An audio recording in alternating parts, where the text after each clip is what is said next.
එමනම් අද යාන්ත්‍ර විද්‍යාවේ දෙවෙනි දවසේ දෙවෙනි කොටසත් එක්කයි මෙතනින් පස්සේ ඔයගොල්ලෝ සම්බන්ධ වෙන්නේ.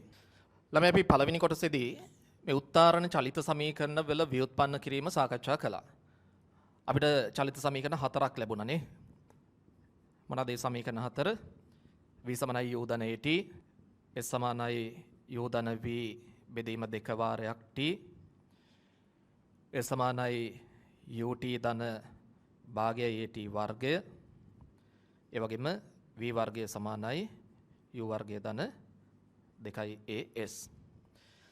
දැන් මේ සමීකරණ හතර සම්මත සමීකරණ හතරක් ඔයගලන්ට ගණන් හදනකොට කෙලින්ම පාවිච්චි කරන්න පුළුවන්. විභාගෙදිත් කෙලින්ම පාවිච්චි කරන්න පුළුවන්. ඉතින් මේ සමීකරණ හතර හැම දරුවෙක්ම කටපාඩම් කරගත යුතුයි. අතරම ලොකු ආයාසයක් දරලා මේව පාඩම් කිරීමක් වෙන්න ඕනේ නැහැ. මොකද ගණන් හදනකොට මේව නැවත නැවත පරිහරණය කරනකොට ඉබේම ඔයගලන්ට මේව පාඩම් හිටිනවා. දැන් මේ චලිත සමීකරණ හතර පාවිච්චි කරනකොට යම් යම් සීමාවන් තියෙනවා. ඒ සීමාවන්ට යටත්ව තමයි මේ සමීකරණ අපිට පාවිච්චි කරන්න වෙන්නේ. මොනවාද මේ සමීකරණ පාවිච්චි කරනකොට අපි සැලකිලිමත් වෙන්න ඕනේ සීමාවන්. අනුපිළිවෙලක් නැහැ. පළවෙනි එක මේක, දෙවෙනි එක මේක, තුන්වෙනි එක මේක එහෙම කියලා. සීමාවන් කීපයක් තියෙනවා. මේකින් එක පෙළගස්සන්න.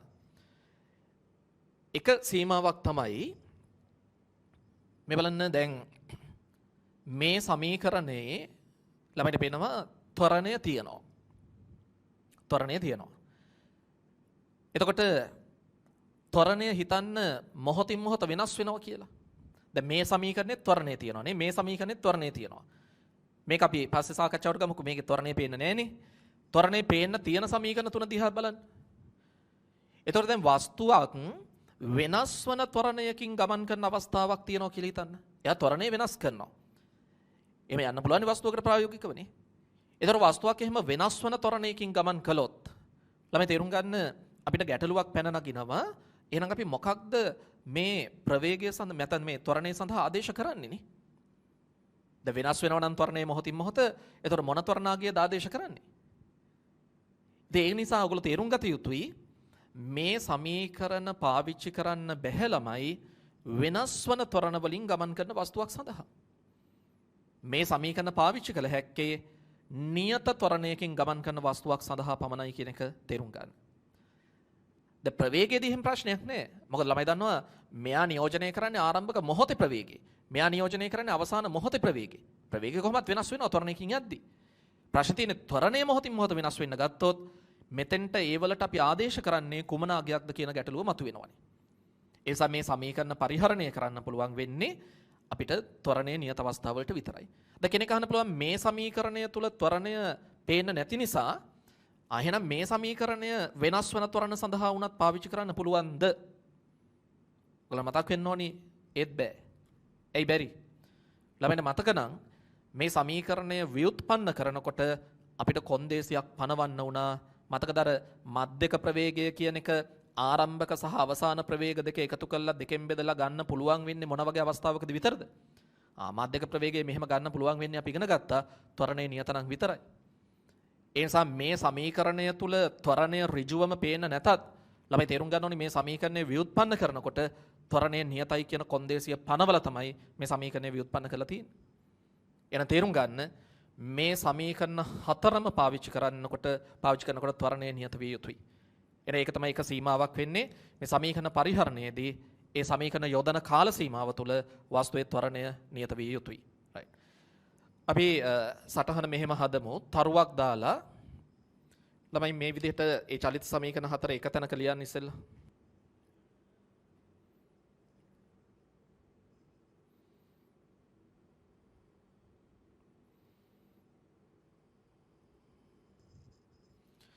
v සමානයි u ධන at, s සමානයි u ධන v බෙදීම දෙක වාරයක් t, s සමානයි ut ධන භාගය at වර්ගය, v වර්ගය සමානයි u වර්ගය ධන 2as. මේ විදිහට ඉහත සමීකරණ භාවිතයේදී කෙලකමාවක් දාලා 1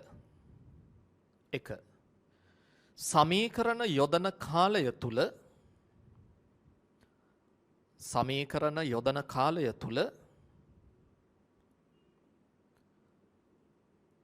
වස්තුවේ ත්වරණය නියත විය යුතුය. නිකන් සටහනට සීමා කරන්න එපා. මේ ලියන දෙයට සම්පූර්ණ අවධානය තියාගෙන ලියන්න මේ කරුණු මතකේ රඳව ගන්න. සමීකරණ යොදන කාලය තුළ වස්තුවේ ත්වරණය නියත විය යුතුය. ඒක තමයි පළවෙනි සීමාව වෙන්නේ. 2 මේක අහගන්න ඉස්සෙල්ලා අහගෙන ඉන්න. ළමයි මේ බලන්න දැන් මේ පළවෙනි සමීකරණ දිහා බලන්න.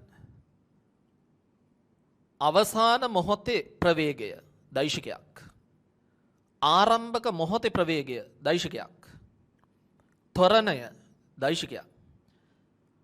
කාලය අදිශයක් බව ඇත්ත. හැබැයි ළමයි දන්නවා මේ වෙනකොට දෛශිකයක් අදිශයකින් ගුණ කළොත් අපිට ලැබෙන්නේ නැවතත් දෛශිකයක්. එහෙනම් මේ සම්පූර්ණ පදයේම දෛශිකයක්. මේවා කොහොමද දෛශික? මොකද මේකෙන් පේන්නේ? ළමයි මේ සමීකරණය අපි කියනවා දෛශික සමීකරණයක්. මේ වේ තත්ත්වයත් ඒකයි. එතකොට මේ දෛශික සමීකරණ පරිහරණයේදී අනිවාර්යයෙන්ම අපිට සිද්ධ වෙනවා දිශාවක් තෝරගන්න. එන ළමයි තේරුම් ගන්න ඕනේ ඊළඟ කාරණය තමයි මේ සමීකරණ පරිහරණය කළ ගැටලු විසඳනකොට නිකන් මේ හිතුමතේ අපිට මේ සමීකරණ යොදන්න බෑ.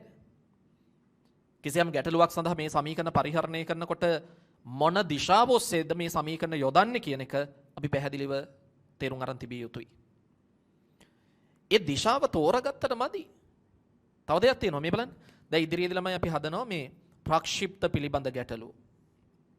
ප්‍රක්ෂිප්තය දැන් මේ වගේ වස්තුවක් මෙහෙම ප්‍රක්ෂේපණය කරනවා. මේ වගේ ගමන් මාර්ගයක යන්නේ මේ වසට අදාළ ගැටලු අපි ඉදිරියේදී විසඳනවා. දැන් එතන මේ වස්තුව අපි ප්‍රක්ෂේපණය කළේ 100ක ප්‍රවේගයෙන් කියලා. මෙන්න මේ ප්‍රක්ෂේපණ කෝණය මෙතන අංශක 60යි කියලා හිතන්න. ළමයි මේ වස්තුවේ චලිතය සඳහා මම තීරණය කළා කියලා හිතන්න සිරස් දිශාවට v = u ධන at කියන සමීකරණය යොදන්න. මම මේ වස්තුවේ චලිතය සඳහා සිරස් දිශාවට v = u ධන at සමීකරණය යොදන්න තීරණය කළා. රයිට්. පොඩ්ඩක් බලන්න මෙන්න මේ ආරම්භක මොහොතේ ප්‍රවේගය පිළිබඳව. දැන් මොකද ආරම්භක මොහොතේ ප්‍රවේගය? මෙයව ප්‍රක්ෂේපණය කරලා තියෙන්නේ 100ක ප්‍රවේගයෙන්. එතකොට මට පුළුවන් ද කෙලින්ම මේ 100 කියන අගය මෙතෙන්ට ආදේශ කරන්නනේ? බෑ. ඇයි බැරි? මම සමීකරණය යොදන්න තෝරගෙන තියෙන්නේ සිරස් දිශාව. එන මොකද්ද මං කළ යුත්තේ? මේ ආරම්භක මොහොතේ ප්‍රවේගයේ සිරස් දිශාව ඔස්සේ තියෙන සංරචකය. දැන් දෛශික විභේදනයේදී අපි ඉගෙන ගත්තා දෛශිකයක් එකිනෙකට ලම්බක කොටස් දෙකකට කඩන හැටි විභේදනය කරන හැටි. දෛශික විභේදනය ඉගෙන ගත්ත නැති දරුවෙක් මේ වෙලාවේ මේකට ඇහුම්කන් දෙනවා නම් මේ වීඩියෝ එක නරඹනවා නම් මේ බලන්න දෛශික විභේදනය කියන්නේ මහා අමාරු දෙයක් නෙමෙයි. මම මේ කියන සරල ප්‍රතිඵලය ඔළුවේ තියාගත්තොත් ඔයගලන්ට මේ ගණන් වලට ඒව යොදා ගන්න පුළුවන්. වෙනම දෛශික විභේදනය මහ ලොකුට ඉගෙනගෙන තියෙන්න ඕනේ නැහැ. මේ හරි සරල කාරණයක් මේ බලන්න. හිතන්න A කියලා දෛශිකයක් තියෙනවා මේ වගේ. මේ කෝණය θ කියලා හිතන්න. මේ දෛශිකය අපිට විභේදනය කරන්න පුළුවන්. ඒ කියන්නේ කොටස් වලට වෙන් කරන්න පුළුවන්. මෙන්න මේ දිශාවටයි ඊට ලම්බක දිශාවටයි මේ පැත්තටයි. දෛශික විභේදනයේදී දෛශික පාඩමේදී අපි ඉගෙන ගන්නවා මෙන්න මේ පැත්තට ලැබෙන සංරචකය නැත්නම් ඒ කොටස ලියන්නේ නිතරම a cos θ. මේ පැත්තට තියෙන සංරචකය ලියන්නේ ළමයි a sin θ. ඒක මතක තියාගන්න හරි පොලිසි. මෙයාව මෙන්න මෙහෙම නමනවා කියලා හිතන්න මේ. මෙහෙමයි මේ දෙපැත්තට නමනවා. නිතරම කෝණය තියෙන පැත්තට එන්නේ cos කියන සංරචකය. කෝණය cos. මතක තියාගන්න ලේසින්නේ. කෝණය තියෙන පැත්තට නමනකොට cos කියන සංරචකය එන්නේ. ඒ cos θ. කෝණය නැති පැත්තට තමයි sin සංරචකය එන්නේ. මේ කෝණයම sin නගයනේ. මෙතන තියෙන කෝණය නෙමෙයි මේ කෝණයම sin නගය. කෝණය තියෙන පැත්තට තමයි cos. ඉතින් මේ සරල ප්‍රතිඵලය දෛශික විභේදනයේදී ඔයගලන්ට උගන්වන මේ සරල ප්‍රතිඵලය අපිට යාන්ත්‍ර විද්‍යාවේ බොහෝ තැන් වලට ඕනි වෙනවා. කිසියම් දරුවෙක් දෛශික විභේදනය වෙනම ඉගෙනගෙන නැතත් ඔන්න මම මේ මූලික කාරණය කිව්වා මේක මතක තියාගෙන ගණන් වලදී අපි පාවිච්චි කරමුනේ. මේ පැත්තට එන්නේ ඒ cos θ සංරචකය, මේ පැත්තට එන්නේ ඒ sin θ සංරචකය. right. දැන් මේ විදිහට බලන්න මෙතන. දැන් බලන්න මේ ආරම්භක මොහොතේ ප්‍රවේගය කීයද? 100යි. හැබැයි මම සමීකරණය යොදන්න තෝරගෙන තියෙන මොන දිශාවද? සිරස්ව ඉහළ. එතකොට මොකද්ද මේ සිරස්ව ඉහළට මේ 100 කියන ආරම්භක මොහොතේ ප්‍රවේගයේ තියෙන සංරචකය sin සංරචකය දෙන්නේ cos සංරචකයද කියලා හිතන්න. මේ කෝණය තියෙන පැත්තට එන්නේ cos නේ. එතකොට මේ පැත්තට එන්නේ ළමයි 100යි cos 60. මේ පැත්තට මොකක්ද? 100යි sin 60. එහෙමනම් මේ ආරම්භක මොහොතේ ප්‍රවේගය සඳහා මම ආදේශ කළ යුත්තේ අනේ 100යි sin 60 කියන දෛශික සංරචකයේ බව තේරුම් ගන්න. ඒ නිසා මේ චලිත සමීකරණ පාවිච්චි කරලා ගණන් හදනකොට ඔයගොල්ලෝ සැලකිලිමත් වෙන්න ඕනි දෙවෙනි කාරණය තමයි ළමයි මේ සමීකරණ යෙදීම සඳහා අපි දිශාවක් තෝරාගත යුතුයි. ඒ විතරක් මදි, තෝරාගත්තර මදි. ඒ දිශාව ඔස්සේ තියෙන දෛශික සංරචක දෛශික කොටස් ඒ සමීකරණ වලට ආදේශ කරන්න අපි වග බලාගත යුතුයි. රයිට්. ලියන්නේ මනම් දෙවෙනි එක දෙක කියලා දාලා ලියන්න. ඉහත සමීකරණ යෙදීම සඳහා තේරුම් ගන්න ලියන්න. ඉහත සමීකරණ යෙදීම සඳහා දිශාවක් තෝරාගත යුතුය. ඉහත සමීකරණ යෙදීම සඳහා දිශාවක් තෝරාගත යුතුය. තවද ඒකටම තවද එම තෝරාගත් දිශාව ඔස්සේ ඇති දිශාව තෝරාගත්ත විතරක් නැති තවද එම තෝරාගත් දිශාව ඔස්සේ ඇති දෛශික සංරචක කොටස් දෛශික සංරචක සමීකරණවලට ආදේශ කිරීමට වග බලාගත යුතුය. සමීකරණවලට ආදේශ කිරීමට වග බලාගත යුතුය.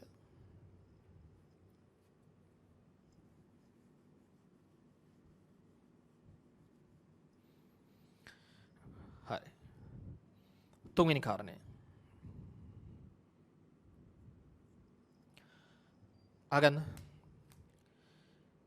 ළමයි මේ සමීකරණ ව්‍යුත්පන්න කරනකොටත් මම සඳහන් කළා මේ u කියලා කියන්නේ ආරම්භක මොහොතේ ප්‍රවේගයනේ. මේක මොහොතක ප්‍රවේගයක්. v කියන්නේ අවසාන මොහොතේ ප්‍රවේගය, මොහොතක ප්‍රවේගයක්.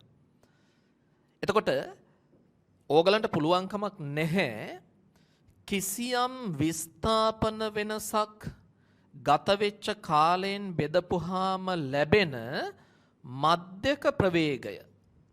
දැන් මේ වෙදී ළමයි දන්නව යම් කිසි විස්ථාපන වෙනසක් ගත වෙච්ච කාලයෙන් බෙදපුවාම ලැබෙන්නේ නිකම්ම ප්‍රවේගය කියලා නෙමෙයි අපි කියන්නේ.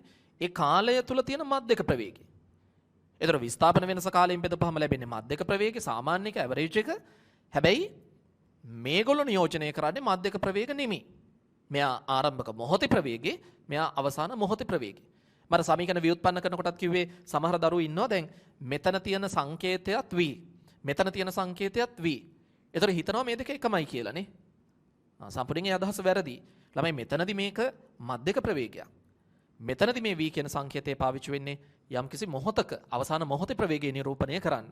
ඒසා ගණන් හදනකොට මේ කාරණේ ගැනත් ඔයගොල්ලෝ සැලකිලිමත් විය යුතුයි.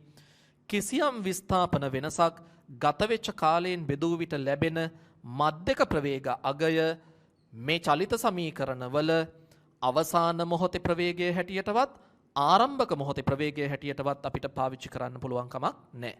right. ලියන්න එහෙනම් තුන්වෙනි එක. යම් විස්ථාපන වෙනසක් තේරුම් අරන් ලියන්න. යම් විස්ථාපන වෙනසක්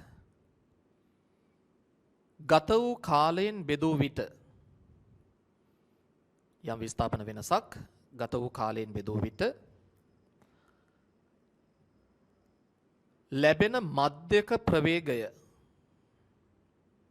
ලැබෙන මධ්‍යක ප්‍රවේගය එතන වරහන කරලාමයි මේ විදිහට ලියන්න.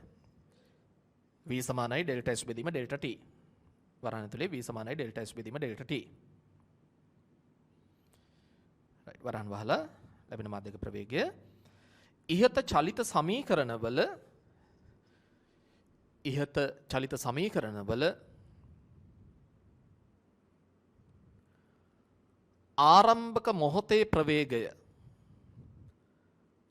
ආරම්භක මොහොතේ ප්‍රවේගය වරහන් ඇතුලේ u ලෙස හෝ ආරම්භක මොහොතේ ප්‍රවේගය ලෙස හෝ අවසාන මොහොතේ ප්‍රවේගය වරහන් ඇතුලේ v ලෙස හෝ භාවිත කළ නොහැකිය. පාවිච්චි කරන්න බෑ. භාවිත කළ නොහැකිය. right. දැන් මේ උත්තරණ චලිත සමීකරණ පරිහරණයේදී සැලකිලිමත් වෙන්න ඕනි මූලික කරුණු කීපයක් පිළිබඳව ඔයගොල්ලෝ දැනුවත් වුණා. ත්වරණය නියත වෙන්න ඕනිනේ. ඔය කිසියම් රාශියක් නියතයි කියන අදහස දෙන්නත් අපි සමහර අවස්ථාවලදී මේ කොටු වරහන් පාවිච්චි කරනවා. ඔය මානවලටත් කොටු වරහන් පාවිච්චි කරනවා.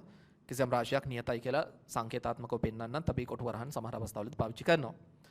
එතකොට ත්වරණය නියත වෙන්න ඕනි. සමීකරණ යෙදීම සඳහා දිශාවක් තෝරගන්න ඕනි. ඒ දිශාව ඔස්සේ තියෙන දෛශික සංරචක සමීකරණ වලට ආදේශ කරන්න ඕනි. ඒ වගේම තමයි කිසියම් විස්ථාපන වෙනසක් ගත වෙච්ච කාලයෙන් බෙදපුවාම ලැබෙන මධ්‍යක ප්‍රවේගය අර සමීකරණවල u හැටියටවත් v හැටියටවත් ආදේශ කරන්න පුළුවන් කමක් නැහැ. ළමයි මීට අමතරව තව කොන්දේසි කීපයක් තියෙනවා මේ සමීකරණ පරිහරණයේදී සැලකිලිමත් විය යුතු. හැබැයි දැනට මම මේ කොන්දේසි පිළිබඳව සාකච්ඡා කරන්න හදන්නේ නැහැ. මොකද මේ මට්ටමේදී දැනට අපිට වැඩ කරගෙන යන්න මේ ටික ඇති. ඒ සුදුසු අවස්ථාවේ ලැබුණාම මම ඔයගලන්ට පැහැදිලි කරලා දෙන්නම් මේ සමීකරණ පාවිච්චි කරනකොට තව තියෙන කොන්දේසි මොනවාද. දැනට අපිට මූලික ගැටලු විසඳන්න මූලික වැඩ කරගෙන යන්න මේ හඳුනාගත්ත කොන්දේසි ටික හොඳටම ප්‍රමාණවත්. එන එක කාරණයක් හරි මේ උත්තරණ චලිත සමීකරණ පරිහරණයේදී සැලකිලිමත් වෙන්න ඕනි කරුණු නැත්නම් ඒ කොන්දේසි ගැන අපි දැනුවත් වුණා. ළමයි ඊළඟට බලන්න ගණන් හදන්න කලින් මේ සමීකරණවල සංයුතිය පිළිබඳව කවුද මේ සමීකරණවල ඉන්නේ? එක සමීකරණයක කී දෙනෙක් ඉන්නවදනේ? කවුද නැත්තේ? ඒ වගේ මේ සමීකරණවල සංයුතිය පිළිබඳව වැටහීමක් ඔයගලන්ට තියෙන්න ඕනේ. හොඳට බලන්න මේ සමීකරණ අපි හැදුවේ ළමයින්ට මතක ඇති 5 දෙනෙක් සම්බන්ධ කරගෙන ඉන්නේ. කවුද 5 දෙනා? u v a t s මෙන්න 5 දෙනා. ළමයින්ට පේනවද මේ 5 දෙනාගෙන් මේ එක සමීකරණයක වරකට ඉන්නේ 4 දෙනයි. ඔයගොල්ලෝ පේනවා මේකේ s විස්ථාපනේ නැහැ. මේකේ a ත්වරණය නැහැ. මේකේ අවසාන ප්‍රවේගය v නැහැ. මේකේ කාලය t නැහැ. එහෙනම් මේ සමීකරණවල මේ 5 දෙනාගෙන් වරකට ඉන්නේ 4 දෙනයි. 4 දෙනයි. තව දෙයක් ගැන අවධානය යොමු කරන්න. මේ සමීකරණ 4ෙම ඉන්න කෙනෙකුත් ඉන්නවා. මේ සමීකරණ 4ෙම ඉන්න කෙනෙක් ඉන්නෝනේ. දැන් බලන්න මේකේ s නැහැ. විස්ථාපනේ නැහැ. මේකේ ත්වරණය නැහැ. මේකේ අවසාන ප්‍රවේගය නැහැ. මේකේ කාලය නැහැ. මං හිතනවා මේ වෙනකොට ළමයින්ට පේනවා ඇති මේ සමීකරණ 4ෙම ඉන්න කෙනා කවුද? ආරම්භක මොහොතේ ප්‍රවේගය මේ.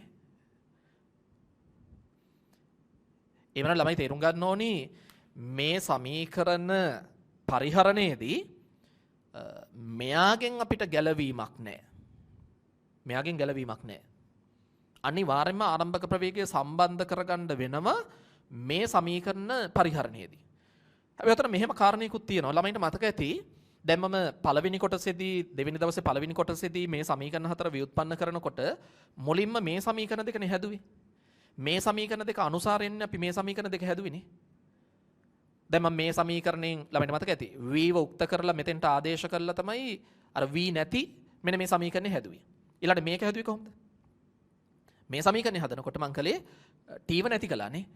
මේ පළවෙනි සමීකරණයෙන් කාලය උක්ත කරලා ඒක දෙවෙනි සමීකරණයට ආදේශ කරලා කාලය නැති සමීකරණයක් හැදුවා. දැන් ළමයින්ට පේනවද අපිට ඕන්නම් පුළුවන් නේද මෙන්න මේ ආරම්භක ප්‍රවේගය පළවෙනි සමීකරණයෙන් ආරම්භක ප්‍රවේගය උක්ත කරලා ඒක දෙවෙනි සමීකරණය මෙන්න මෙතෙන්ට ආදේශ කළා ආරම්භක ප්‍රවේගය නැති සමීකරණයක් ඕනනම් හදත හැකියි. ඇත්තට මෙහෙම සමීකරණයක් භාවිතයේ තියෙනවා. පොත්පත්වල තියෙනවා විද්‍යාවේ තියෙනවා. එකම දේ සාමාන්‍යයෙන් උසස් පෙළ විෂය නිර්දේශය තුලදී ඕගලන්ට පරිහරණය කරන්න සම්මත සමීකරණ හැටියට යෝජනා කරලා තියෙන්නේ මේ සමීකරණ 4 විතරයි. ඉතින් ඒ නිසා අර ආරම්භක ප්‍රවේගය ඉවත් කරපු සමීකරණය මේ සෙට් එකට ඇතුල් කරලා ඒක කටපාඩම් කරගන්න කියලා අපි සාමාන්‍යයෙන් නිර්දේශ කරන්නේ නැහැ ළමයින්ට. ඒක අපේ සිලබස් එකේ එහෙම සඳහන් කරලා නැති නිසා. හැබැයි එහෙම සමීකරණයක් තියෙනවා. දැන් මේ ටියුට් එකේ අද ගණන් හදනකොට අපිට මේ සමීකරණය හදන්න එක අවස්ථාවක ගැටලුවක මම කියලා තියෙනවා. අපි මේ ගැටලුවේදී මේ සමීකරණය හදලා බලමු. එතකොට එවනම් දැනට ළමයි තේරුම් ගන්න මේ අපි ගාව තියෙන සමීකරණ 4ෙම ආරම්භක ප්‍රවේගය තියෙනවා. එතකොට අපි මොන කොටසකට මොන ගැටලුවකට මේ සමීකරණ පරිහරණය කරන්න ගියත් මෙයාගෙන් ගැලවීමක් නැහැ කියන අවබෝධය ඔයගලන්ට තියෙන්න ඕනේ. ඒ කියන්නේ අපි මොන සමීකරණය දැම්මත් අනිවාර්යයෙන්ම ආරම්භක ප්‍රවේගය සම්බන්ධ කරගත යුතුමයි. එතකොට දැන් මම කියමින් හිටියේ මේ සමීකරණවල සංයුතිය පිළිබඳව. මේ සමීකරණවල 5 දෙනෙක් ඉන්නවා. හැබැයි එක සමීකරණයක වරකට ඉන්නේ 4 දෙනයි. ඒ වගේම හැම සමීකරණයකම ආරම්භක ප්‍රවේගයක් තියෙනවානේ. ওই ටික දැන් ඔයගොල්ලෝ තේරුම් ගත්තා. දැන් ඊළඟට කල්පනා කරන්න මෙහෙම. ළමයි දැන් මේ එක සමීකරණයක වරකට එන්නේ 4 දෙනෙක් නම් ඒ 4 දෙනාගෙන් 3 දෙනෙක් අපි දන්න අවස්ථාවකදී අපිට පුළුවන් නේද ඒ 3 දෙනාගේ අගයන් සමීකරණයට ආදේශ කරලා අනිත් එක්කෙනාගේ අගය එකපාරම හොයන්න. දැන් හිතන්න ගානක් හදන්න ගියාම ඔන්න අපිට ඒ ගානේ මේ 3 දෙනාව දෙනවා. නිකන් හිතන්න. ළමයින්ගෙන් අහනවා මේ දෙන්න පිළිබඳව. right? මේ 3 දෙනාගේ අගයන් ටික දුන්නා. මේ දෙන්න ගැන අහනවා. කාලය සහ විස්ථාපනය අහනවා. ළමයින්ට පේනවද මම කාලය හොයනකොට මේ විස්ථාපනය පොඩක් මගහරින්න උත්සාහ කළොත් මේ 3 දෙනා දන්න නිසා මේ 3 දෙනාත් එක්ක කාලය විතරක් තියෙන සමීකරණයක් මම ওই සමීකරණ වලින් තෝරගත්තොත් මට මෙයාව මගහැරලා ටග්ගල කාලය හොයත හැකිනේ. දැන් මම කාලය හොයන්න උත්සාහ කරන අවස්ථාවේදී මම විස්ථාපනය මගහරින්න උත්සාහ කරනවා. දැන් බලන්න කවුද නැත්නම් මොකක්ද විස්ථාපනයේ නැති සමීකරණය කියලා මේ සෙට් එකේ? right. ඔයගලන්ට පේනවා v සමාන u ධන at නේ. දැන් බලන්න v සමාන u ධන at සමීකරණයට u v a කියන අගයන් තුන ආදේශ කරපු ගමන් මට t හොයත හැකිනේ. t හොයත හැකිනේ. ඊළඟට කල්පනා කරන්න මම s හොයන්න යනවා. දැන් අර හොයලා තියෙන t පාවිච්චි කරලා ඕනනම් මට t ඉන්න සමීකරණයකිනුත් උත්තරයට යන්න පුළුවන්. හිතන්නකො මම මුලින්ම t හොයන්න උත්සාහ කළේ නැහැ. මම මුලින්ම s හොයන්න උත්සාහ කළා කියලා. ඒ කියන්නේ මේ වෙනකොට t හොයලා නැහැ.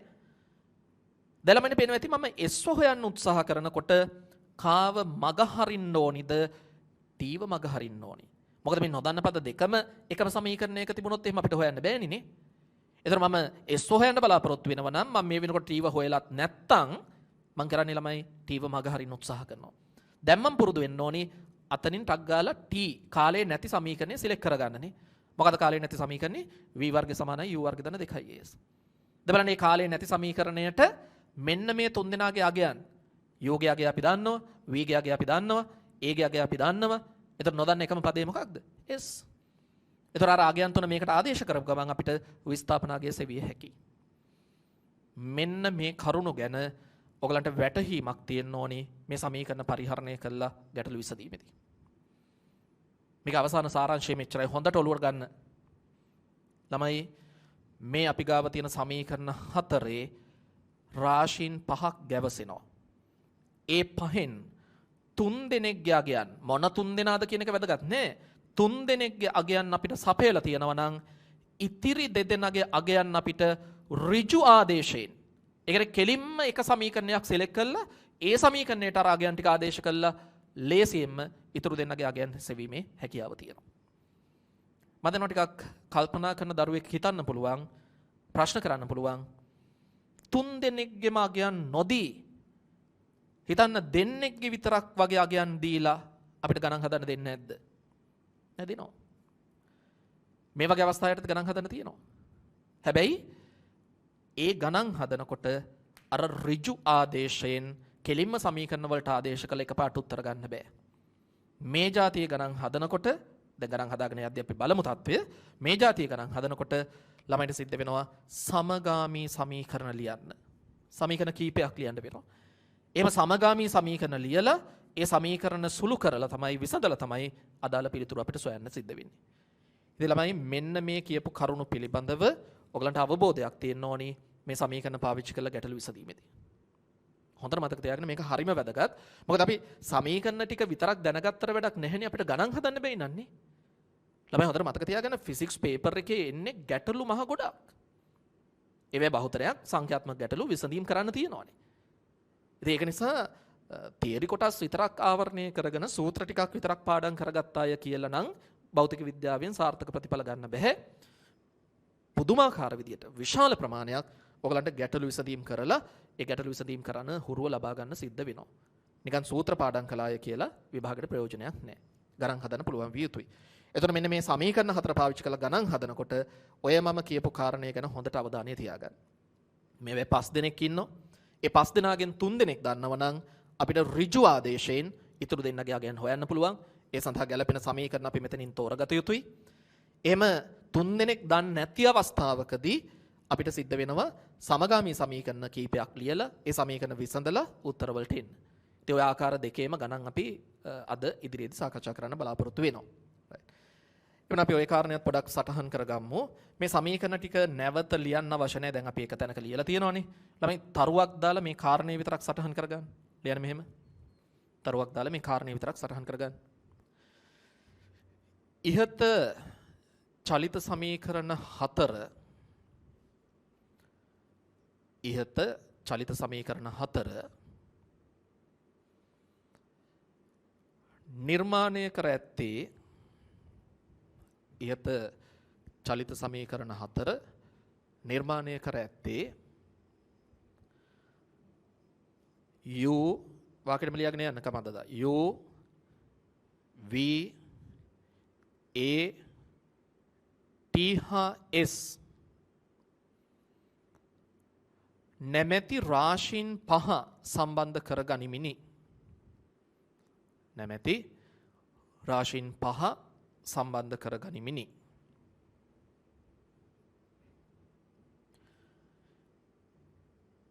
ඉහත සෑම සමීකරණයක් තුලම ඉහත සෑම සමීකරණයක් තුලම මෙම රාශි 5න් 4ක් අන්තර්ගත වේ. තේරුම් ගන්න යන්න ඕගොල්ලෝ. මෙම රාශි 5න් 4ක් අන්තර්ගත වේ.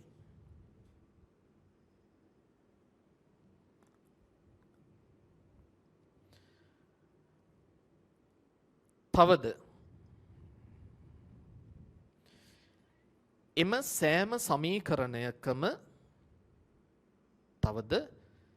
සෑම සමීකරණයකම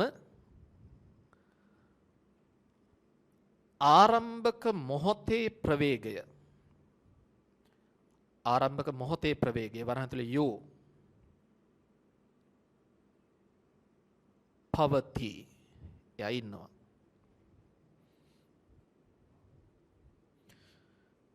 අලුත් පිළිකින් ලියන්න. මෙම රාශි 5න්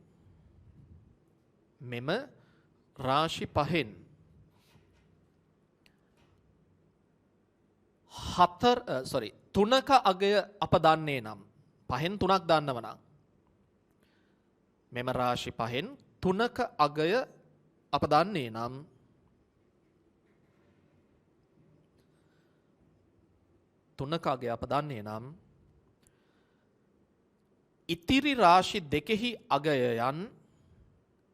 ඉතිරි රාශි දෙකෙහි අගයයන්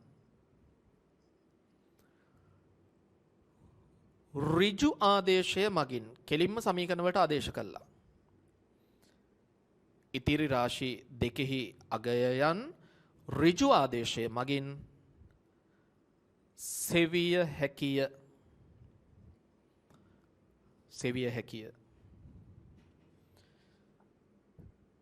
එසේ නොවන ගැටලුවකදී එකට ලියන්න. එසේ නොවන ගැටලුවකදී සමගාමී සමීකරණ ලියා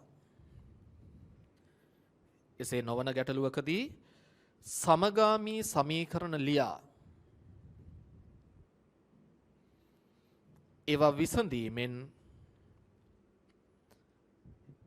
විසඳීමෙන්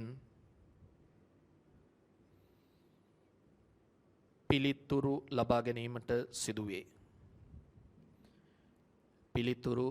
ලබා ගැනීමට සිදුවේ.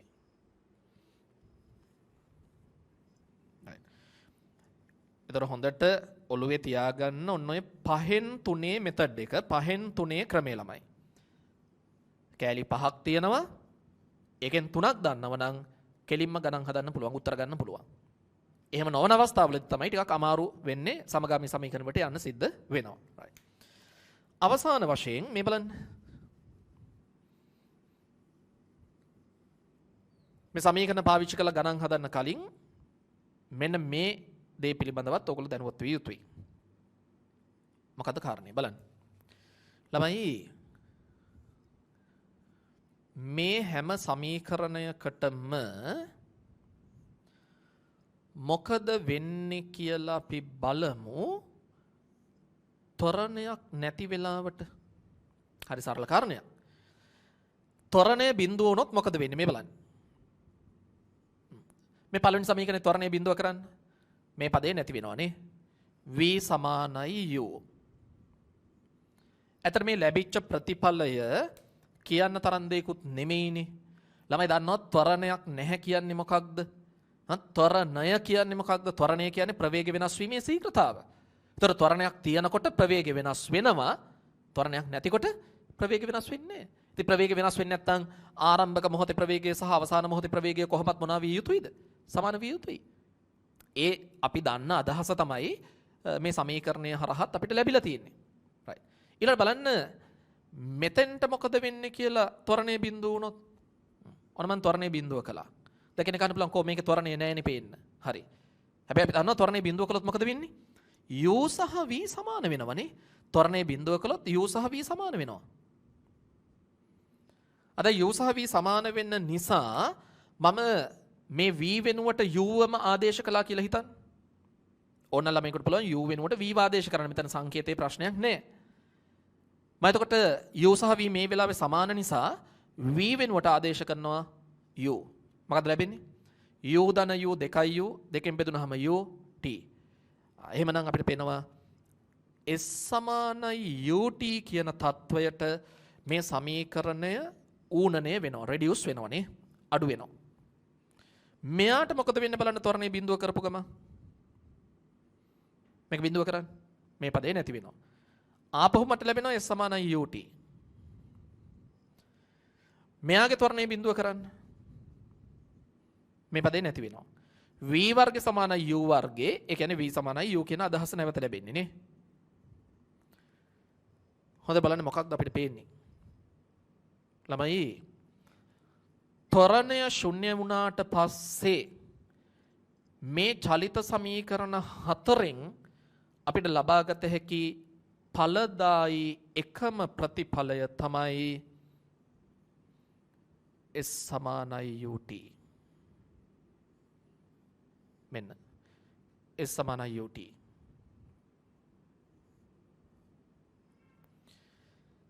මොකද මේ ප්‍රතිඵල දෙක කියන්න තරම් දෙයක් නෙමෙයිනේ. ඒක අපිට තේරෙනවා ත්වරණයේ බිඳුව නම් අවසාන මොහොතේ ආරම්භක මොහොතේ ප්‍රවේග සමානයි. ප්‍රවේග වෙනස් වෙලා නැහැ. ඒතර ත්වරණය ශුන්‍ය වන අවස්ථාවකදී අපිට ඉතුරු වෙච්ච ඵලදායි සමීකරණය අන්තිම වශයෙන් මෙච්චරයි. ඒක ඔයගොල්ලෝ තේරුම් ගන්න ඕනි. කිසියම් ගැටලුවකදී දැන් අපි ගණන් හදනකොට කිසියම් ගැටලුවකදී ත්වරණය බිඳුව වන ගැටලුවක් තියෙනවා කියලා හිතන්න. නැත්නම් අවස්ථාවක් තියෙනවා කියලා හිතන්න. ඒතර ඒ ත්වරණය බිඳුව වන අවස්ථාවට මේ සමීකරණ හතරෙන් මොන සමීකරණයද දාන්නේ කියලා හිත වෙහෙසෙන්න ඕනේ. ඇයි? ළමයි ත්වරණය බිඳුව වන අවස්ථාවකදී යෙදිය හැකි එකම එක සමීකරණය වෙන්නේ මොකක් විතරයිද? s සමානයි ut කියන සමීකරණය විතරයි. ඔන්න ගණන් හදනකොට ළමයි ඔය කාරණයක් ඔළුවේ තියාගත යුතුයි. right. තරවදල මේ සටහන මේ විදිහට මැද ගන්න ඕගොල්ලෝ. වේගෙන් කරන්න.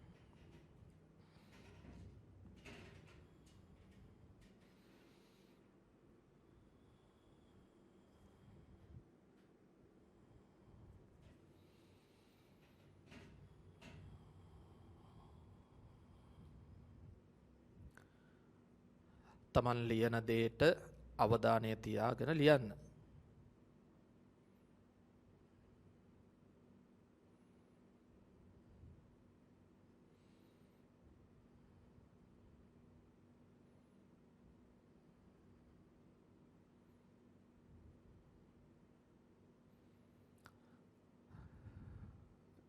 ත්වරණය ශුන්‍ය නම් මොන සමීකරණයද දාන්නේ කියලා හිත ඉන්නේ නැහැ. දාන්න පුළුවන් එකම සමීකරණය තමයි s සමානයි ut.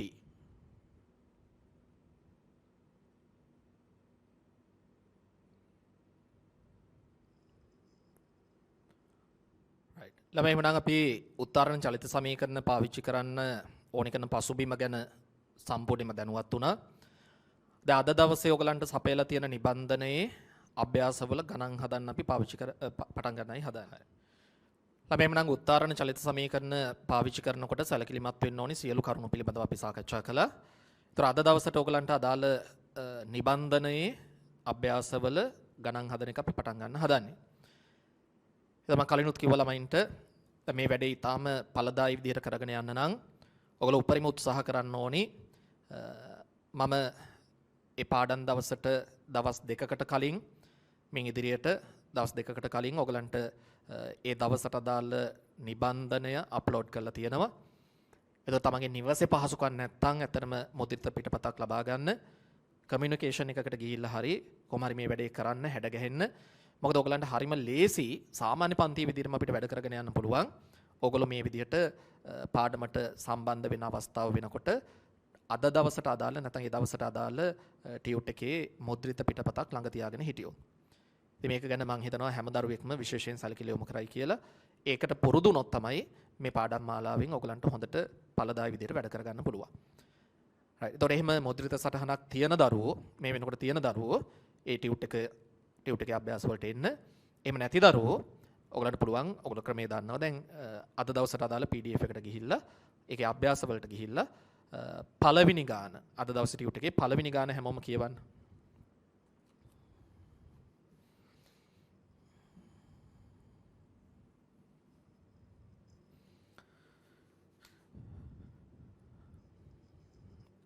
අභ්‍යාසවල පළවෙනි ගැටලුව. ඉතිහාසගත කතාවක් එකේ තියෙන්නේ නේ. ඉබ්බගේ හාවගේ රේස් එක ගැන. ඉබ්බෙකු හා සාවෙකු කිලෝමීටරයක දුරක් තරඟයට දිව යති. රේස් එකේ දුර කිලෝමීටර 1යි. දෙදෙනාම එකම මොහොතෙහි තරඟය ආරම්භන අතර ඉබ්බා 0.2ක නියත වේගයකින් නොනැවතී ගමන් කරයි. හාවා 8 ශ්‍රේණියක නියත වේගයෙන් මීටර් 800ක් දුව ගොස් නතර වී සුපුරුදු විදිහට නිදාගත්තා. ඉබ්බා යාන්තමින් තරඟය දිනීම සඳහා ඌ දිනුම් කනුවට කොපමණ දුරක් ඈතින් සිටියදී හාවා නැවත 8 ශ්‍රේණියක සුපුරුදු නියත වේගයෙන් දිවයා යුතුයද? මදන එකපාරටම ගාන කියවනකොට පොඩ්ඩක් සමහර ළමයින්ට පැටලිලි සහගත ගතියක් ඇති. මේ බලන්න හරිම සරල ගැටලුවක් උතන තියෙන්නේ. පළවෙනි එක තේරුම් ගන්න ඔය ගානේ කොහෙවත් ළමයි මේ ත්වරණ කතාවක් නෑ. ඕකේ තියෙන්නේ නියත වේගයකින් ගියා. අපි ලේසියට හිතමුකෝ ධාවන පතේ සරල රේඛියයි කියලා. ධාවන පතේ දිග ඒගොල්ලෝ කියනවා කිලෝමීටර 1යි කියන්නේ මීටර 1000යි. දෙන්නගේ වේග දීලා තියෙන්නේ. විස්තර කිරීමේ ලේසියට මම අර ධාවන පතේ සරල රේඛියයි කියලා ගන්න. එතකොට දැන් මෙන්න මේ වගේ ස්ථානයකින් තමයි එකම මොහොතේ දෙන්න තරඟයට පිවිසෙන්නේ නේ. මම හාව 1 කියලා නම් කළා. ඉබ්බ 2 කියලා නම් කළා. ඇතර මේ රූප සටහන් නැදීම අනිවාර්ය නෑ. දැන් හාව 8ක නියත වේගයකින් දුවගෙන යනවා. ඉබ්බ ගමන් කරන්නේ ඊට වඩා සෑහෙන අඩු වේගයකින් 0.2ක වේගයකින්. ඒතර ගානේ කියන විදිහට හාව මීටර 800ක් ගිහින් තව දිනුම් කනුවට එතකොට මීටර 200ක් යන්න තියෙනවා කිලෝමීටර එකක් නේ මීටර 1000ක් නේ. ඒතර හාව මීටර 800ක් ගිහිල්ලා නතර වෙනවා. ඒ නතර වෙලා උන් ඉදිය ගන්නවා. ගිමන් අරනවා නිින්දයක් නැති. ඒතර ඉබ්බා මුලදී ඈතින් හිටියේ හැබැයි ටික ටික ඔන්න ඇවිල්ලා හාව ඉන්න ස්ථානයක් පාස් කළා. ඔන්න දැන් ඉබ්බා ඉස්සරහට ගිහි. මොකද ගානේ අහන්නේ? ගානේ අහන්නේ ඉබ්බා දිනුම් කනුවට කොපමණ සමීපව සිටිය යුතුද? කුමක් සඳහාද? ඉබ්බා දිනුම් කනුවට කොපමණ සමීපව සිටිය යුතුද? දැන් එක මොහොතකදී ඔන්න හාව හැරෙනවා. හාව හැරලා බලනකොට දැන් ඉබ්බා තරඟේ නිමා කරන්න බොහොම කිට්ටුව ඉන්නේ නේ. ආසන්නයටම ගිහිල්ලා දිනුම් කනුව ආසන්නයටම ගිහිල්ලා. ඒතර අපෙන් අහන්නේ ඉබ්බා මේ හාව ඇහැරෙන මොහොත වෙනකොට කොච්චර දිනුම් කනුවට ළඟින් ඉන්න ඕනිද යාන්තමින් දැන් ඇරිච්ච ගමන් ආවායි දුවනවා. කොච්චර වේගෙන්ද දුවන්නේ? ගාන කියන හැටියට එයාගේ 8 කියන සුපුරුදු වේගෙන් දුවනවා. හැබැයි ඒ දිව්වට දැන් මෙයා ලීඩ් එකක් තියාගෙන ඉන්නේ. ඉස්සරහට ඇවිල්ලානේ තින්නේ. ඒතකොට මෙයාව අල්ල ගන්න බෑ. ඉබ්බා යාන්තමින් තරංගය ජයග්‍රහණය කරනවා. ගාන හැටියට ඉබ්බා යාන්තමින් තරංගය ජයග්‍රහණය කරනවා. ඔනතන යාන්තමින් තරංගය ජයග්‍රහණය කරනවා කියන එකෙන් අදහස් කරන දේ ළමයෙකුට තේරෙන්න ඕනේ. මොකද ඉබ්බා යාන්තමින් තරංගය ජයග්‍රහණය කරනවා කියන්නේ ඉබ්බා දිනුම් කනුව පහු කරන මොහොතෙම හාවත් එතෙන්ට එනවා. ඉබ්බා දිනුම් කනුව පහු කරන මොහොතෙම හාවත් එතෙන්ට එනවානේ. හැබැයි අර යාන්තම් ඉබ්බා තරංගය ජයග්‍රහණය කළා. ඒතර ඉතිහාසගත කතාවට මේ ගාන තුලදී හානියක් වුණෙත් නැහැ. මෙන්න ඉබ්බා තරංගය ජයග්‍රහණය කරනවා. ඒ මොහොතෙම යාන්තම් හාවත් එතෙන්ට ළඟා වෙනවා. ඔකන තමයි ගැටලුවනේ. ඒතර ගානේ අහන්නේ මොකක්ද? අර ඉබ්බා දිනුම් කනුවට කොච්චර ළඟින් ඉන්න ඕනිද මේ?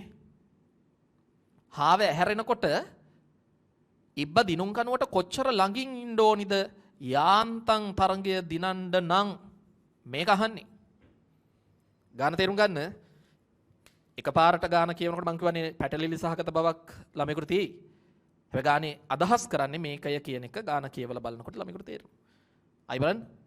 රේස් එකේ සම්පූර්ණ දුර කිලෝමීටර් 1යි මීටර් 1000යි. දෙන එකම වෙලාවේ ස්ටාර්ට් කරන්නේ පටන් ගන්නෙ. ඉබ්බා හිමින් දුවන්නේ. මෙයා හයියෙන් දුවනවා. මෙයා 0.2ක වේගෙන්. හැබැයි මේ වේග නියතයිනේ. මෙයා මීටර් 800ක් ඇවිල්ලා නිදිය ගත්තා. තව මීටර් 200ක් යන්න තිබුණා. තව මීටර් 200ක් යන්න තිබුණා මේ. එතකොට ඉබ්බා දිගටම ගියා. අහන්නේ ඉබ්බා දිනුම් කනුවට කොපමණ සමීපව ඉන්න ඕනිද ආපහු එකපාරටම හාව ඇහැරිලා එයාගේ සුපුරුදු වේගයෙන් දුවනවා. හැබැයි ඉබ්බා යාන්තම් රේස් එක දිනනවා. එහෙම වෙන්න මෙන්න මේ දුර කොච්චරක් වෙන්න ඕනිද කියලායි ගානේ අහන්නේ. දැන් පළවෙනි කාරණේ තේරුම් ගන්න මේක ළමයි ත්වරණ නෑ. ත්වරණ නැත්තම් දාන්න තියෙන එකම සමීකරණය මොකද්ද ලෝකේ තියෙන? S = UT. S = UT. මේ සමීකරණය පාවිච්චි කරලා මේ D කියන දුර ප්‍රමාණය කොහොමද හොයාගන්නේ? හරිම සරල දෙයක්. දැන් බුද්ධිමත් දරුවෙක් මම දන්නවා හිතෙන් මේ ගැටලුවේ පිළිතුර ලබාගෙන ඇති. හැබැයි හැමෝටම තේරෙන විදිහට අපි ගාන හදලා ඉවර කරගමු. ඇත්තටම මේක අර මේ මීටර 800ක් මෙයා දිව්වා කිලෝමීටරයක් දුරයි. මෙන්න මේ කොටස් ටික මේ ගාන හදන්න උවමනාවක් නැහැ. ඇත්තටම ගාන හදන්න ඕනි වෙන්නේ ළමයි මෙන්න මේ කෑල්ල විතරයි. මේ අන්තිම මීටර 200 තියෙන කොටස විතරයි. ඒතර මේ මීටර 200 තුලදී බලන්න දැන් ඉබ්බා මේ හරියේ ඉන්නකොට තමයි හාව ඇහැරෙන්නේ. දිනුම් කනුවට D කියන දුරකින් ඉබ්බා ඉන්නකොට තමයි හාව ඇහැරෙන්නේ. එතකොට හාව ඇහැරිලා දුවනවා. 8ක වේගෙන් දුවනවා. ඉබ්බා මෙතන ඉඳන් මෙතෙන්ට එනවා. දැන් බලන්න. මෙන්න මේ මොහොතේ ඉඳලා ඉබ්බා මෙතන ඉන්නකොට හාව ඇහැරෙනවා. ඊට පස්සේ ඉබ්බා මෙතන ඉඳන් මෙතෙන්ට එනකොට හාව මෙතන ඉඳන් මෙතෙන්ට එනවා. ඔයාලට පේනවද ඉබ්බට මෙතන ඉඳන් මෙතෙන්ට එන්න ගත වෙච්ච කාලයයි හාවට මෙතන ඉඳන් මෙතෙන්ට එන්න ගත වෙච්ච කාලයයි මොකද වෙන්නේ? සමානයිනේ. ඇයි ඉබ්බා මෙතන ඉන්නකොට හාව ඇහැරුණේ? දැන් ඉබ්බා මෙතන ඉඳන් මෙතෙන්ට එන කාල සීමාව තුළදී හාව මෙතන ඉඳන් මෙතෙන්ට එනවා. එහෙනම් මෙන්න මේ කොටස යන්න ඉබ්බට ගත වෙච්ච කාලයයි මේ කොටස යන්න හාවට ගත වෙච්ච කාලයයි සමාන බව තේරුම් ගන්න. තමයි මම S = UT කියන සමීකරණයට මේ දෙන්නගේ තොරතුරු ආදේශ කරනවා. මම මේක හාව සඳහා ලියුවොත් කොච්චර දුරක් යට යන්න තියෙනවද? 200යි. මොකද එයාගේ වේගය 8යි. කාලය t කියලා ගමුනේ. මේ කොටසේ කාලය මම t කියලා ගත්තේ. මම මේ සමීකරණය ලියනවා ඉබ්බා සඳහා. ඉබ්බට කොච්චර දුරක් යන්න තියෙනවද? d කියන දුරක් යන්න තියෙනවා. s කියන්නේ එතකොට d නේ. ඉබ්බගේ වේගය කීයද? 0.2යි. කාලය අර හාව ගත කරපු කාලයමයි t. දැන් මේ සමීකරණ දෙක බෙදන්න. මේ සමීකරණ දෙක බෙදලා දැන් කෙනෙකුට ඕන නම් මේකෙන් t උක්ත කරලා මේකට ආදේශ කරලා උත්තරේ ගන්නත් පුළුවන්. දැන් මේකෙන් t වලට එනවනේ 200 බෙදීම 8 නේ. 200 බෙදීම 8 කියන්නේ 25යි නේ. ඒතර ඒ 25 මෙතෙන්ට ආදේශ කරලා උත්තරේ ගන්නත් පුළුවන්. ඒ වෙනතම මේ දෙක බෙදුවත් හරි. කොහොමත් ළමයින්ට උත්තරේට යන්න පුළුවන්. අපි t වලට ආපු 25 කියන කාලේ මේකට ආදේශ කරමුනේ. මේකෙන් එනවා t වලට 25. මොකද මේ දෙක බෙදුවත් ළමයින්ට වෙනවා t කැපිලා ගිහිල්ලා ඒ d එනවා. කොහොමවත් උත්තරේට යන්න පුළුවන්. ඒතර මෙතනින් එනවා t වලට අපිට 25යි කියලා. ඒක මෙතෙන්ට ආදේශ කළොත් d සමානයි ඔය දශම දෙකයි කියන්නේ ළමයි පහෙන් එකනේ නේ. වැඩි කිරීම 25. d කියන්නේ මීටර 5යි. මෙන්න අද දවසේ ඔයගලන්ට දීලා තියෙන ටියුට් එකේ අභ්‍යාසවල පළවෙනි ගැටලුව අපි විසඳුවා. ඒ පළවෙනි ගැටලුව විසඳීම සඳහා අපි උදව් කරගත්තේ මේ සමානයි ut කියන අර ත්වරණයක් නැති අවස්ථාව සඳහා අපි යොදා ගන්න චලිත සමීකරණය. right. මාත් එක්කම ගන්න හදපු නැති දරුවෝ කමන්නේ ලියා ගන්නට ගල. පුළුවන් තරම් උත්සාහ කරන්න තනියම ගණන් හදන්න. මේ මං සමීකරණ ලියලා තින්නේ හාවට මේ සමීකරණ ලියලා තින්නේ ඉබ්බට.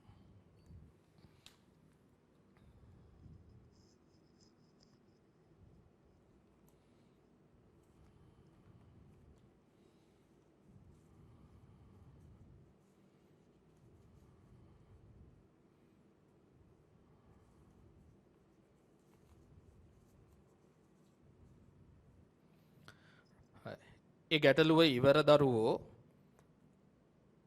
අද දවසේ ටියුට් එකේ අභ්‍යාසවල දෙවෙනි ගාන තනියෙන් පොඩ්ඩක් උත්සාහ කරන්න මම පැහැදිලි කිරීම කරන්නම්. ඔයගොල්ලෝ ටක් ගාලා ගාන කියවලා පොඩි සටහනක් ඇඳලා මොන සමීකරණද දාන්න තියෙන්නේ කියලා කල්පනා කරලා ආරම්භයක් ගන්න.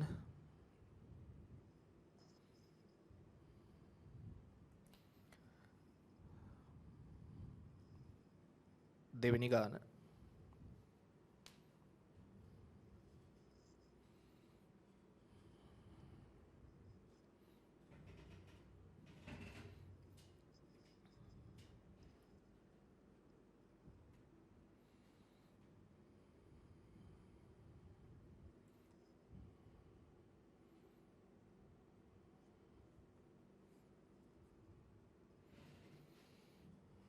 තනියෙන් උත්සාහ කරන්න. මම ගණන් හදන එක බලාගෙන ඉන්නකොට තේරුණා වගේ ඔයගලන්ට ඇතිවන හැඟීම පුළුවන් වීම නෙමෙයි.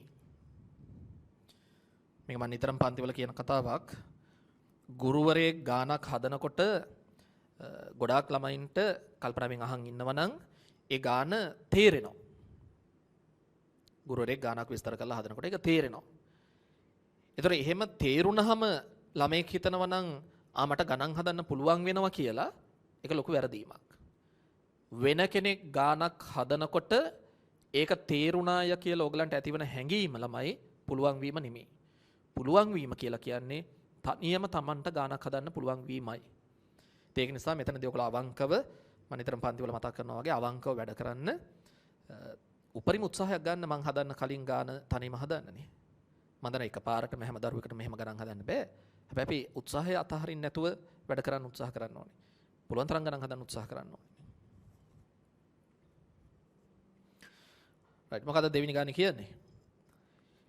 එකම මාර්ගයේ එකම දිශාවට ගමන් ගන්නා A හා B නැමැති මෝටර රථ දෙකක් එකම ස්ථානයකින් ගමන් ආරම්භයි.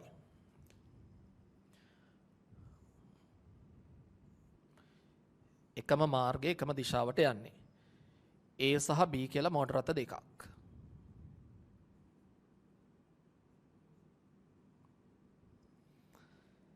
එකම ස්ථානයකින් තමයි මේගොල්ලෝ ගමන් ආරම්භ කරන්නේ. A රථය පැයට කිලෝමීටර 60ක නියත වේගයකින් යනවා. B රථය පැයට කිලෝමීටර 75ක නියත වේගයකින් යනවා. දැන් මම දන්නවා සමහර දරුවන්ට ප්‍රශ්නයක් ඇති. කලින් ගැටලුවේදීත් මම ඒක විස්තර කරනකොටත් මේ ප්‍රශ්නේ හිතට මතුවෙන්නේ නැති.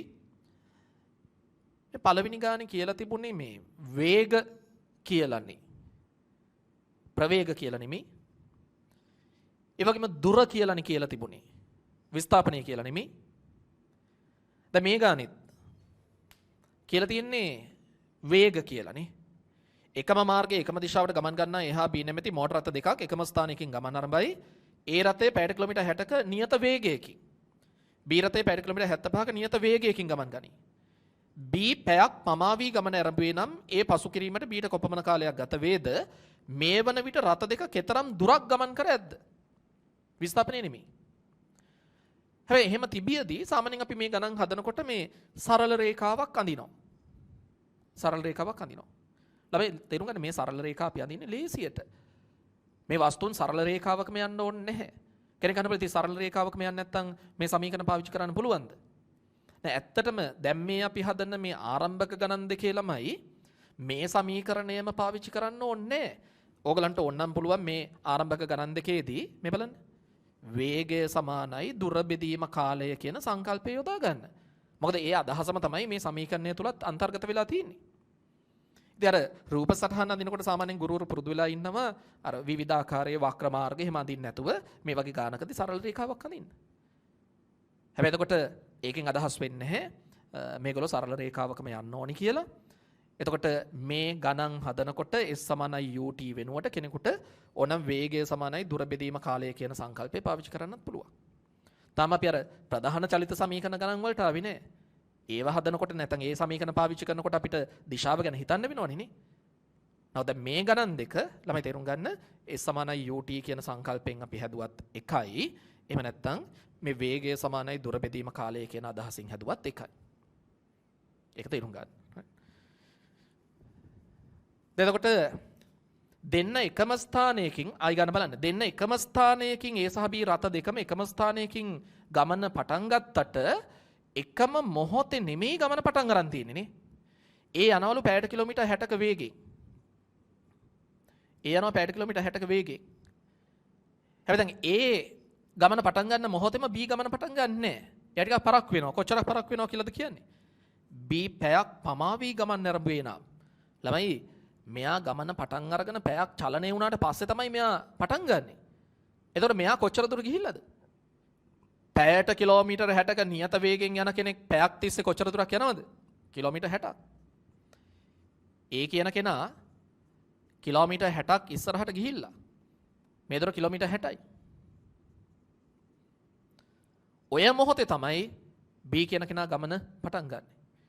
එතෙන් B ගමන පටන් ගන්න මොහොත මම t සමානයි බිඳුව කියලා ගත්තොත් තේරුම් ගන්න B ගමන පටන් ගන්න මොහොත මම t සමානයි බිඳුව කියලා ගත්තොත් ළමයි t සමානයි බිඳුව කියන මොහොතේ A කියන කෙනා හිටියේ මෙතන t සමානයි බිඳුව කියන මොහොතේ A කියන කෙනා හිටියේ මෙතන ඒක තේරුම් ගන්න B ගමන පටන් ගන්න මොහොත මම t සමානයි බිඳුව කියලා ගත්තොත් එතකොට A කියන කෙනා මෙතන right දැන් මේ මොහොතේ ගමන පටන් අරගෙන B යනවා කොච්චර වේගෙන්ද 75ක වේගෙන් පැයට කිලෝමීටර් 75ක වේගෙන් යනවා වේගෙ වැඩි නේ ඊට වඩා එතකොට A ඉස්සර වෙලා ගියාට මෙයා වැඩි වේගයකින් යන නිසා ප්‍රායෝගිකව හිතන්න වාහන දෙකක් නේ එකක් මුලින්ම ගමන ගියා ඊට ටික වෙලාවකට පස්සේ මෙයා හයියෙන් ගිහිලා අරේව අල්ලන්න හදන්නේ භෞතික විද්‍යාව කියන්නේ ප්‍රායෝගික විෂයක් ප්‍රායෝගිකව හිතන්න හරි සරල කරුණු එතකොට දැන් මෙයාගේ වේගය වැඩි වේගය වැඩි නිසා කිසියම් අවස්ථාවකදී B ට පුළුවන් ඒ වල්ල ගන්නනේ මෙන්න B ට පුළුවන් කිසියම් අවස්ථාවකදී ඒ වල්ල ගන්න පව කරගෙන යන්න පුළුවන් ළමයිට පේනවද දැන් B ගමන පටන් ගත්ත මොහොත මම t සමානයි බිඳුව කියලා ගත්තොත් B ට මෙතෙන්ට එන්න ගත වෙච්ච කාලය මම t කියලා ගත්තොත් B ට මෙතෙන්ට එන්න ගත වෙච්ච කාලය මම t කියලා ගත්තොත් ඒ t කියන කාලය තුල A කියන කෙනා ආවේ මෙතන ඉඳන් මෙතෙන්ට මෙතෙන්ට එන්න ඒට පැයක් ගියා එතකොට අර B කියන කෙනා චලනය වෙච්ච කාල සීමාව මම t කියලා ගත්තොත් ඒ t කියන කාල සීමාව තුලදී තේරුම් ගන්න A කියන කෙනා ආවේ මෙතන ඉඳලා මෙතෙන්ට මොකද B පටන් ගන්නකොට A හිටියේ මෙතන B මෙතන ඉඳන් මෙතෙන්ට එන කාල සීමාව තුල A මෙතන ඉඳන් මෙතෙන්ට ආවා සරල දෙයක් එහෙනම් B ට මෙතන ඉඳන් මෙතෙන්ට එන්න ගත වෙච්ච කාලය සහ තේරුම් ගන්න A ට මෙතන ඉඳන් මෙතෙන්ට එන්න ගත වෙච්ච කාලය එක හා සමාන බව. දැන් අපි හිතමු මේ ගානේ අහනවනේ කොච්චර දුරක් මේගොල්ලෝ අර ආරම්භක ස්ථානයේ ඉඳලා ගියාද කියලා ඒ දුර අපි D කියලා ගමු. මේ දුර D කියලා ගමුනේ. දැම්මට පුළුවන් ඕනනම් වේගය සමානයි දුර බෙදීම කාලයේ සංකල්පය පාවිච්චි කරන්න. එහෙම නැත්නම් S සමානයි UT. කලින් ගානේ මම S සමානයි UT දාපු නිසා මම මේකට වේගය සමානයි දුර බෙදීම කාලය කියන සංකල්පය පාවිච්චි කරන්න දෙකම එකයි. ළමයි මම මේ ප්‍රතිඵලය A සඳහා ලියනවා. ඒකේ වේගය 60යි. මම ලියන්නේ මේ කොටසට. ඒකේ වේගය 60යි. එතකොට එයා ගිය දුර කොච්චරද? මේක d මෙතන කිලෝමීටර් 60ක් තිබුණා. හරිද බලන්න. d ඍණ 60යි. ඒ සඳහා යාට ගත වෙච්ච කාලය t. ඒ සඳහා යාට ගත වෙච්ච කාලය t. ඊළඟට b කියන කෙනාට මම ලියනවා වේගය යාගේ 75යි. එයා ගිහිල්ලා තියෙනවා ඒ t කියන කාලය තුල d දුරක් නේ මේ ටික. t කියන කාලය තුල ඒ ගියේ මේ ටික විතරයි. ඒ කියන්නේ d ඍණ 60. දැන් මේකදී ළමයි ඒකක පරිවර්තනයක් ඕනේ මේ වේග තියෙන්නේ පැයට කිලෝමීටර වලින් දුර ප්‍රමාණත් කිලෝමීටර වලින් තියාගෙන යන්න. කාලය පැය වලින් කියලා හිතන්න. එතකොට b කියන කෙනා ගමන් කරලා තියෙන දුර ප්‍රමාණය d ඒ සඳහා යට ගත වෙච්ච කාලය t. ගමන් කරලා තියෙන දුර ප්‍රමාණය d ඒ සඳහා යට ගත වෙච්ච කාලය t. දැන් අපිට පුළුවන් මේ සමගාමී සමීකරණ දෙක විසඳන්න නේ. අපෙන් අහලා තියෙන ළමයි මුලින්ම ඒ පසු කිරීමට b ට කොපමණ කාලයක් ගත වේද? b ට ගත වෙච්ච කාලය තමයි අහලා තියෙන්නේ. එතකොට මම මේ සංකේත දාගත්ත විදිය ලේසි. මම b ට ගත වෙච්ච කාලයනේ කෙලිම t කියලා දාගත්තේ. ගානේ අහලා තියෙනෙත් ළමයි b ට ගත වෙච්ච කාලයනේ නේ. එහෙනම් මේ t වලට ලැබෙන අගයම තමයි පිළිතුර වෙන්නේ. ඉතින් මේකෙන් t හොයන්න. ඉතින් t හොයනකොට ක්‍රම කීපයක් තියෙනවා. ඕනම් මේ සමීකරණයෙන් මට t උක්ත කරලා මේ සමීකරණයට ආදේශ කරන්න පුළුවන්. එහෙම නැත්නම් ළමයින්ට පේනවා ඉතින් මේ සමීකරණ දෙක බෙදුවත් මේ t කියන පදේ කැපිලා යනෝනේ. මේ සමීකරණ දෙක බෙදුවොත් t කියන පදේ කැපිලා යනවා. කැපිලා ගිහලා ඇත්තම t කියන පදේ කැපිලා ගියාට පස්සේ ඉන්නේ d වලාගය. ඒතකොට d ගන්තාට පස්සේ ඒක ආදේශ කරලා t හොයන්න පුළුවන්. එහෙම නැත්නම් අපි ඇත්තම මුලින්ම t හොයනවා නම් d වයින් කරලා ඉන්න. මුලින්ම t හොයනවා නම් d වයින් කරලා ඉන්න. ඒතකොට මේකෙන් d උක්ත කරලා අපිට මේකට ආදේශ කරන්න පුළුවන්. මේ සමීකරණ දෙක බෙදුවොත් මුලින්ම ඉන්නේ d. t කැපිලා යනෝනේ නේ. ඊට පස්සේ d ව ආදේශ කරලා t හොයන්නත් පුළුවන්. කොටස් දෙකම අහන්න නිසා කවුරු ඉස්සෙල්ලා හෙව්වත් කමක් නැහැ. එහෙම නැත්නම් මේ සමීකරණයෙන් d ව උක්ත කරලා මෙතෙන්ට ආදේශ කරලා ඒකෙන් t ව හොයාගන්න. කොහොම කරත් කමක් නැහැ. මම මේ සමීකරණයෙන් d ව උක්ත කරන්නම්. d කියන්නේ මොකක්ද? 75යි t. මම එක මේකට ආදේශ කරනවා. 60 සමානයි. එතකොට නැත්නම් මේක මේ හරස් ගුණ කරන අතරම ආදේශ කරමු ලේසින්නේ. මෙතන 60යි t 60යි t පියවර කීපයක් එකපාර කරන්න පුරුදු වෙන්න උසස් පෙළ පන්තියේදී 60යි t සමානයි d ඍණ 60. එතකොට d කියන්නේ 75යි t. ඍණ 60. ඍණ 60 මෙහාට ගියා. මේක මෙහාට ආවා. 60 සමානයි 15යි t. නැත්නම් t සමානයි 4යි. කාලේ පැය වලින් අපිට එන්නේ මෙන්න උත්තරේ. එතකොට ඒව පහු කරන්න b ට ගත වෙලා තියෙනවා පැය 4ක කාල සීමාව. ඒ වගේම අහලා තියෙනවා මේගොල්ලෝ ගිහිලා තියෙන දුර ප්‍රමාණය කොච්චරද නේ? මේ d කියන දුර. මොකද දැන් b කියන කෙනත් ඔය d කියන සම්පූර්ණ දුර ගියා. a කියන කෙනත් ඔය d කියන සම්පූර්ණ දුර ගියා. ඒ ගිහිලා තියෙන සම්පූර්ණ දුර ප්‍රමාණය අහලා තියෙනවා. ඉතින් බලන්න දැන් මෙතනින් t කියන්නේ අපි හොයාගත්තනේ ළමයි 4යි කියලා නේ. පැය 4යි කියලා. එතකොට 75 වැඩි කිරීම 4 කියන්නේ 300යි. එහෙනම් අපිට d වල අගය ලැබෙනවා 300යි. එතකොට d වල ඒකකය මොකක්ද? කිලෝමීටර්. එතකොට b ට ඒව අල්ල ගන්න පැය 4ක් ගිහිලා තියෙනවා. ඒ වගේම ඒගොල්ලෝ පටන් ගත්ත තැන ඉඳලා දෙන්නම මේ වෙනකොට කිලෝමීටර් 300ක දුරක් ගිහිල්ලා තියෙනවා.